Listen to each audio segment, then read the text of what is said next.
Hello and welcome to Skele Talks, the podcast where... Look at your fucking face, I can't. Hello and welcome to Skele Talks, the podcast where we talk supernatural and paranormal things. Indeed. So this is a podcast that we've decided to do for you guys, Katie's community, and anybody else that finds us, where we talk about paranormal experiences, supernatural things, ghosts, all things spooky, cryptids, anything that you or we find interesting. So we thought we'd introduce ourselves first in this one. My name is Jordan. My name is Katie, or Skele. Yeah, and you probably know Katie or Skele more than you know me, as this is her podcast. Jordan moderates and now helps out with editing for my videos. If you know my YouTube videos and my Twitch streams, he helps out with that. I also do my own streams in VR. And we play things like Phasmo together, Phasmophobia, and we played Backrooms recently. And now we'll be doing more of that while he's in VR, while I'm saving for VR, so yeah. Fantastic. I genuinely can't wait for you to get VR. Yeah, it's going to be really funny. That's going to be really interesting. Yeah. Horror games in VR, that will be. Oh god, it would actually genuinely scare me. Like, with I'm all right with monitor as well. Oh yeah, like I'm all right with Phasmophobia now, because it's not actually a scary game once you get down to it. But if someone breathes really loud in your ear, then it's similar to like Dead by Daylight. Like Dead by Daylight is not a horror game. Phasmo is not really a horror game either. I mean, it is, but it's more funny and entertaining than scary. Whereas Demonologist, what we were playing recently, scares the absolute. Can I swear? Cause it's your podcast. Okay, you can do whatever you like. Scares the absolute shit out of me, Demonologist. That is so good. So we need to get you playing that soon as well. But we can at least play the demo with you. But yeah, it's very very. Will that be in VR as well? I think it's in VR. I don't know. I mean, it's so I'm pretty sure. I mean, I haven't looked into it, but it was named Shivers, and it was out last year, and then I think they rebranded it, and now it's like only a couple weeks new. I think something like that. But yeah, it's fucking cool. Fantastic. Such a cool game. So what I'm thinking is that these will be about 30 minutes long. And I think the idea is that you'll get people that you know as well to come on and talk about their stories, and also talk about just different kinds of things. Like we want to do an episode on cryptids. We want to do an episode on. Gonna do an episode on Japanese horror films, manga, and just the genre in general with some friends of mine who absolutely love the Japanese culture. And like Japanese horror in general is a new kind of horror. It's quite unique from anything Western, but yeah. So. There's also like I had a thought of doing like some recommendations of things that I've seen as well, because there's a film out which I cannot remember the name, and I'll try and figure it out. But it's a film out that's kind of like loosely based on like the Mandela catalogue, which I know that you're a big fan of. Yes. And I'll find that at some point, maybe the next one. Speaking of the Mandela catalogue, we are, because I've been sick, but we were meant to be doing a watch party of the Mandela catalogue on YouTube, on my Twitch. Probably do it next week, because I've been playing Alternate Watch and the game is just incredible. I'm obsessed with it. So one of my followers mentioned doing a watch party of Mandela catalogue, so that's definitely going to be something we're going to be doing. That'll be really fun. I'm not actually sure how many episodes there are, but we can watch as many as possible, because I think I'm up to like 6 or something. Yeah, just start again. You can just easily start again. And that'll be fine. So yeah, we'll do those, and then if there's any and if any of your stories that you want us to read out as well, I would love to. That would be fantastic. Like we said, we won't judge. We may laugh, or make jokes, but that's just the kind of people we are. We're in the mindset of we don't really know what's going on in anyone's life at any given point. So your experience is personal to you, and even if it sounds like, I'm not going to say outrageous for anyone, I don't know what's going on in your life, I don't know what you see, and I'm never going to say, oh, that didn't happen, this didn't happen, because I just think that's so fucking rude to just it's fine if you don't believe in ghosts. It's fine if you don't believe in paranormal. Like I'm not skeptic about things. I've never really had any proper experiences, but I'm so open to listening to other people's, especially because it fascinates me. But I'm never going to be like, oh yeah, that didn't happen, sort of thing. Because Yeah, you gotta keep an open don't know. mind. You weren't in that position. You can't you can't say anything like that. It's just, I think it's just people who do that have a massive ego, and it's ridiculous. Oh, definitely. It's really ridiculous. Absolutely. So I think the first thing we're going to do, now that we've got our introductions out the way, is talk about any experiences we've had or people we know have had. Another thing we could do as well. Another one was sleep paralysis. I just remembered. I have a lot to say about that. Yeah. Yeah, because you get it and it kind of fascinates me. Yeah. But yeah, so any stories that we personally or people we know have had. So do you want to start, Katie, or do you want me to start? Because I've kept one sort of a secret, not a secret, but I've kept one from you, haven't I? Yes. You start. Because I need to jog Okay. my memory with my mum's one, because there's quite a lot of stuff. Like lots of little things in it, but yeah, you go. Yeah. So the one that I had where it's confusing me, and it could be anything, but I was staying up at our friend Tom and Anna's. I was staying up there. Like, this was not last summer, the summer before. I'd just broken up with a girlfriend, and I was like, I've spent some time up there. And it was about 3 o'clock in the morning. That's the witching hour. Yeah, I was gonna say there's an hour there, isn't there? There's something around It's there. always 3 a.m. Yeah, that's something Yeah. to do with like when the veil is the most thinnest or something. Yeah. But yeah. So it was around 3 o'clock in the morning, I think, and I woke up. I was trying to act then, me waking up, so I closed my eyes. So I woke up, and I kept my eyes closed, because I was just like, okay, I'm awake. I'll just try to go back to sleep. And this was before I got them a cat as well. And from where their living room is, down the hallway is their kitchen, and as you go towards the bathroom. Yeah. And I sat there, and I could hear the sound of like bare feet on tiles. You know, that sort of like horrible sweaty wet sound. They're like clammy, like yeah. Yeah, exactly, like clammy feet walking on that. Oh my god. And I was a bit like, oh, okay, that's odd. They Maybe, have an like, old house as well, don't they? Yeah, they do. And I thought, oh, maybe it's just one of them going down to go to the toilet. So I just fell back asleep and everything like that. And I woke up in the morning. I spoke to both of them and I said, oh, did you come down last night in the morning, like bare feet, to go to the toilet? And neither of them said they did. And I was like, okay, that's really weird, because I heard someone walking on it. Yeah. And Anna has said before that she's had things in that house as well that have happened. So I was like, okay, that's kind of creepy, like unexplainable. People I've told that to have said like, oh, maybe it's like the house next door. It's like, it's kind of a quiet sound to hear, like through quite a lot of walls. Yeah. Like they've their house has got like an alleyway and then onto the next one. To hear someone walking through their kitchen on bare feet in another house, they must have some really heavy feet. Say, actually, like for my story with my mum, our house layout was almost exactly the same as theirs, with the weird alleyway.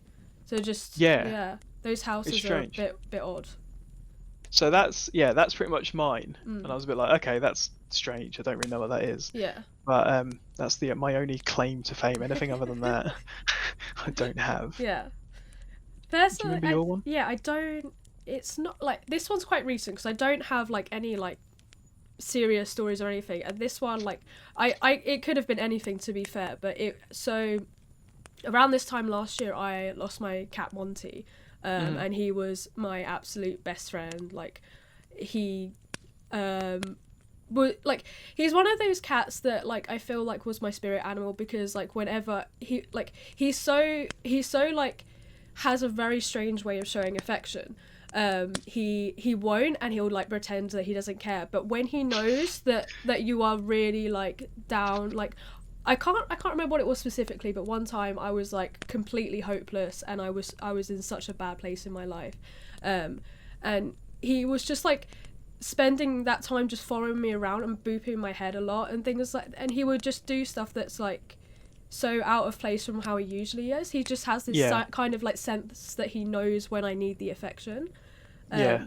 And because usually he's so like, I'm doing my own thing, you do your own thing, but like he'll show his love when it's needed. Definitely. And I always loved that about him. And so it was a couple, because I think I told you about this. It was a couple of weeks ago. But yeah, so he died like around this. I haven't properly processed it, I'll be honest. But yeah, he died around this time last year. I honestly can't remember when. But so I was working at my desk editing, and there is a very specific noise that he makes, because he would spend like all of his time in my room. He's either on my desk or on my bed. But there's because I have hardwood floors, as you can see. There's a very specific noise of paws hitting the floor, especially because my house is so old and creaky, and that like I always know when he's got off my bed, because there's like a clunk on the floor, but it sounds so specific because it's his paw pads, and then it's kind of like two and then another two because it's his front and then his back. And I was just working at my desk the other day, and I hear it, and I like look behind me and I don't see anything, but it's like my house does have like old creaks and everything, but that noise is so like memorable to me. But yeah, and then like something else happened the other day, and I think this is more a brain thing. I wouldn't call it like a supernatural experience or anything like that, but we have a summer house at the end of the garden, and I was doing yoga, and I like just randomly thought of him, and I thought about the fact that I hadn't really properly cried over it. And we have like at the front of my house there's like this weird like black umbrella, because my cat was like a black cat. There's this weird black umbrella, and then there's like things underneath it, like boxes and that, and I'm looking at it, and it looks like him just sit, like, you know how they sit like a loaf of bread.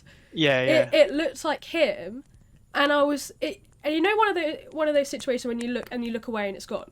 That wasn't this. I kept looking, and I was like I have shit eyesight, like I need glasses. But I kept looking, and I was like, that looks exactly like him. My eyes are blurring anyway, but it looked like the shape of him and how he would sit. Yeah, definitely. And I'm looking, and I'm looking, and I'm looking, and I look away, and I look again, and it's not changing, and then I just start bursting with tears. And then when I had like stopped crying, it just looked like the umbrella and the basin to me. It was weird. It was like I needed to have that. I was gonna say it was like he'd come and gone. Oh, it was the weirdest. Have a cry for me. It was the weirdest experience. Because usually when I hear people say things like that, they're like, oh, it was literally like I looked, and then I looked again, and it was gone, and I was like, no, I'm still looking, and it's still the same thing, and I'm still able to understand that that's an umbrella, and it was like a bucket or something. I understand that it's that, but it looks exactly like him, and my brain is really struggling to comprehend this. It was it was trying to go, you haven't cried, you haven't taken in the fact that he's gone, and you need to do that now. Exactly. But when a bucket that looks like a cried, cat. The fact that I cried, and then he was like, okay, bye. That's such a him thing to do as well. He would just be like, all right, you need to process this, you need to cry, and you need to do whatever you need to do, and then I'm going to go back to being a cat. That's like such a him thing to do as well. And go back to being a cat.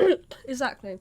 I like that. Yeah. Well, fantastic. Yeah. I think that's And do you want me to talk about my mum's one as well? Yeah, I was gonna say if you've got another one, go ahead. I wrote some notes because this kind of talks about me a little bit as well. Because apparently I was a weird child, but I got some notes because there is a lot of stuff, and I'll try and remember everything that I can. So when I was about, I'm gonna say, I must have been a toddler because my parents were still together, so I would have been maybe younger than 2. And my mum visited a friend's house, and the friend would always say, wherever I go, I always have a ghost that attaches to me and that.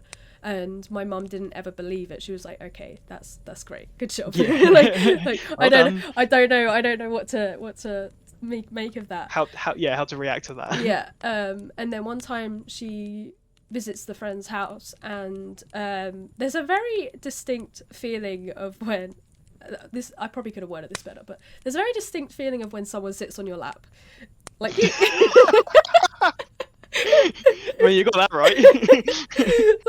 like you know, it's very.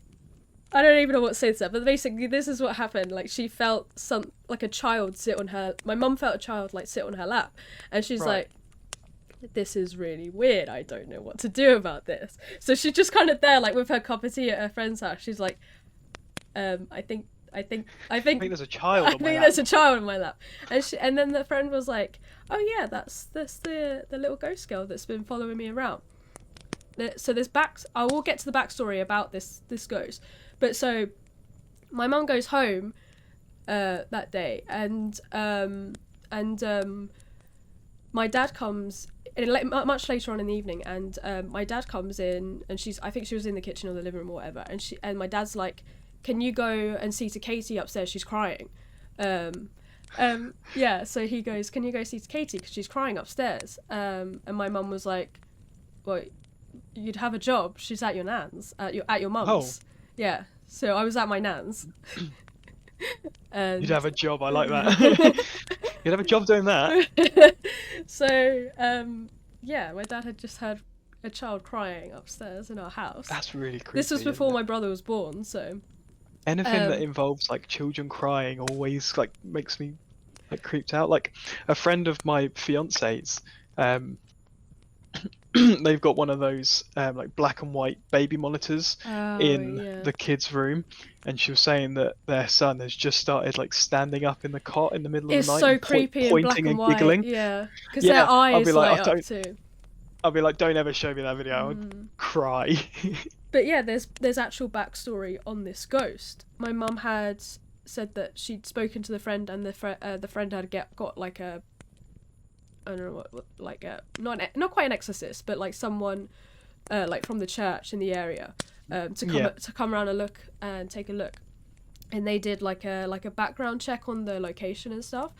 So basically, in the 1900s, there was horse and carts going through the area. Right. Okay. Lots, and so what happened was there was actually a little girl that got trampled under a horse and cart. Oh.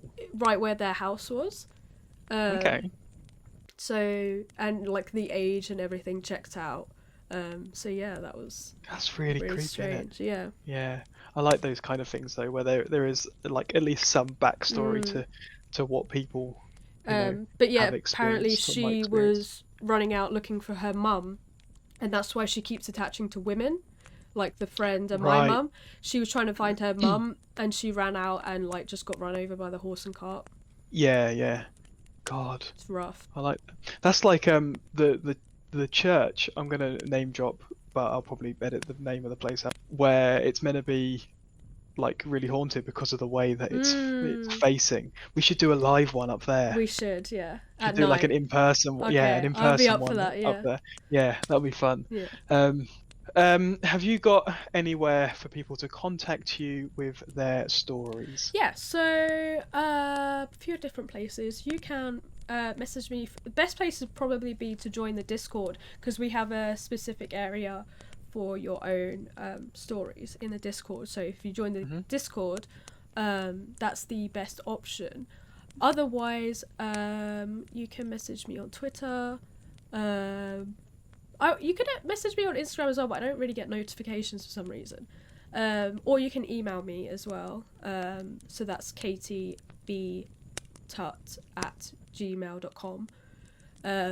Fantastic. Yeah. I'll put all that in the description as well. Yeah. But yeah, join the Discord or message Katie on Twitter. I was about to say Facebook then. Don't message Find me on Katie's Facebook. personal I don't use Facebook. No, do not. Yeah, so yeah, Twitter or join the Discord or email, and we can read them out. Anything that you got, especially cryptid stories. We fucking love cryptid stories. We do love them. Yeah. One of our friends. If you've seen Mothman, if you have seen Mothman, please tell us. Because I love Mothman, and I actually have some very big opinions on Bigfoot as well. Big feelings on Bigfoot. Big feelings on Bigfoot. Oh, I might as well say them. Like, people will always say that Bigfoot is the least likely cryptid to exist, but they're not considering the fact that it's literally just a tall, hairy man. Like, Yeah. we've evolved before. We can evolve again. It's the most realistic one. I like the idea that say Bigfoot is like the least realistic one, but Mothman is slightly a Right, man that's part right. fucking moth. Yeah. It's more believable It's so than a man with big funny feet. to me. Like that is just I've met men like Bigfoot, so You never met a man like Mothman. no, I certainly haven't. He's 1 in a million. Yeah. All right. But Well, yeah, but we have a friend who absolutely loves cryptids, so I think we could get him on for guest show as well. Yeah, definitely. Because I know he has lots to talk about. But yeah. Absolutely. All right. I think that'll be the end there. Yeah. Yeah. Thank you for listening. And subscribe to my YouTube and follow me on Twitch. We mainly play horror games on Twitch, and I do my art because I'm an artist as well. I'm still trying to figure out my schedule properly, but on Tuesdays 9 p.m. UK time we play Phasmophobia and Demonologist mainly, but we also play with viewers as well, so if you have the game and you want to play with us, you're more than welcome to. But yeah, Lovely stuff. Thank you. thank you for watching.